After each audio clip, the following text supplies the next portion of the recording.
നമുക്കെന്നായിരിക്കും കേരളത്തിൽ നിന്നോ അല്ലെങ്കിൽ സൗത്തിൽ നിന്നോ ഒരു പ്രധാനമന്ത്രിയെ കിട്ടാൻ പോകുന്നത് ഇനി? ആകെ 2 പേരെ സൗത്തിൽ നിന്ന് പ്രൈം മിനിസ്റ്റർ ആയിട്ടുള്ളൂ എന്നാണ് എൻ്റെ ഒരു അറിവ്. ആന്ധ്രാപ്രദേശ്, കർണാടക എന്നീ സ്ഥലങ്ങളിൽ നിന്നും. സൗത്തിൽ നിന്നും നമുക്ക് കൂടുതൽ ടോപ്പ് ലീഡേഴ്സ് വരണമെങ്കിൽ കൺഫേം ആയിട്ടും അവർക്ക് ഹിന്ദി അറിഞ്ഞിരിക്കണം. കാരണം ഹിന്ദിയാണല്ലോ one of the official language. ഒരു സൗത്ത് സ്റ്റേറ്റും ഹിന്ദി എൻകറേജ് ചെയ്യുന്നില്ല പഠിക്കാൻ.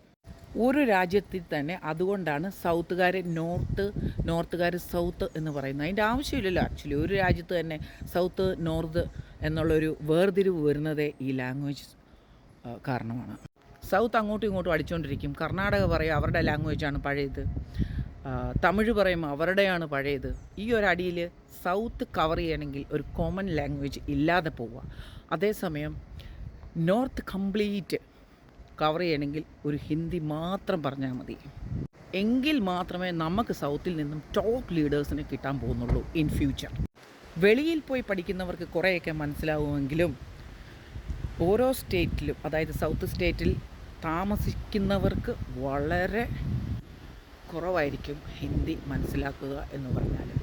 തമിഴ്നാടാണെങ്കിൽ പറയണ്ട, തെലുങ്ക് ആന്ധ്രായും ആണേലും അതേ സ്ഥിതി. പക്ഷേ ഹൈദരാബാദിൽ വലിയ കുഴപ്പമില്ല.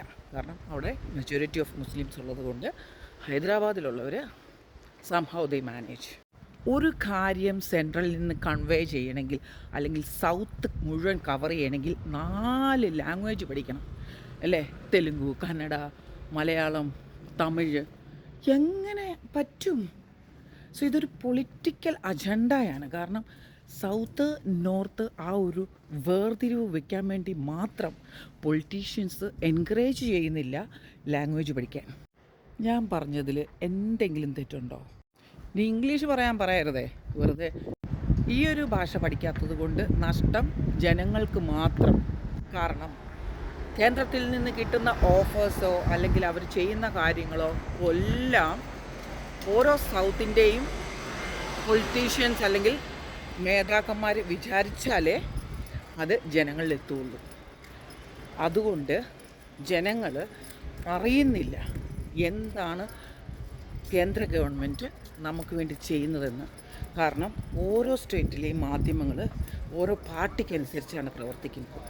സോ പാർട്ടി എന്ത് പറയുന്നു അതേ അവർ പടച്ചു വിടത്തുള്ളൂ അല്ലേ? ആ പടച്ചു വിടുന്നത് കണ്ട് ജനങ്ങൾ ഏതോ ഒരു മായാലോകത്തിൽ ഇങ്ങനെ ജീവിക്കുകയാണ്.